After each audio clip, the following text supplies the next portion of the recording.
एक बार भगवान बुद्ध कहीं प्रवचन देने जा रहे थे। प्रवचन देने के अंत में उन्होंने उसे एक वाक्य से खत्म किया कि समय हाथ से निकला जा रहा है, जागो तुम। सभा खत्म होने के बाद उन्होंने अपने प्रिय शिष्य आनंद से कहा, चलो थोड़ी दूर घूम कर आते हैं। आनंद बुद्ध के साथ चल दिए। अभी वे विहार के मुख्य द्वार पर ही पहुंचे थे कि एक किनारे पर जाकर रुक कर खड़े हो गए।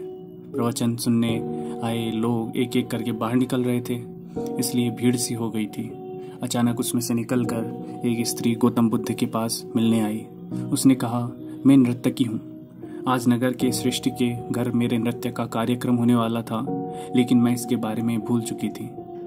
आपने कहा समय निकला जा रहा है तो मुझे तुरंत इस बात की याद आ गई, तो बहुत बहुत धन्यवाद आपका। यह कहकर वह स्त्री वहां से चली गई। फिर एक डकैत बुद्ध के पास आता है और कहा, तथागत, मैं आपसे कोई बात नहीं छिपाऊंगा। मैं भूल गया था कि आज मुझे एक जगह पर डाका डालना था। आज उपदेश सुनते हुए मुझे वह बात याद आ गई। बहुत बहुत धन्यवाद।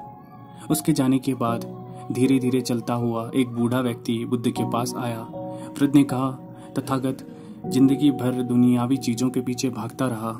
अब मौत का सामना करने का दिन नजदीक आता जा रहा है। तब मुझे लगता है कि सारी जिंदगी यूं ही बेकार हो गई है।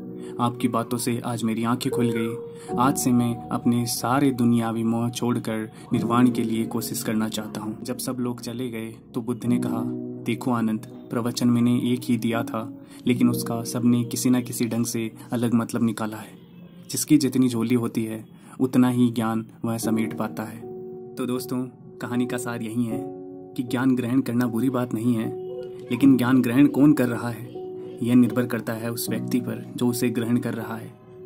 वो उसे किस तरीके से ग्रहण करता है, या तो वह उसे अपनी ज़िंदगी खराब करने में ले सकता है या उसे बेहतर बनाने में।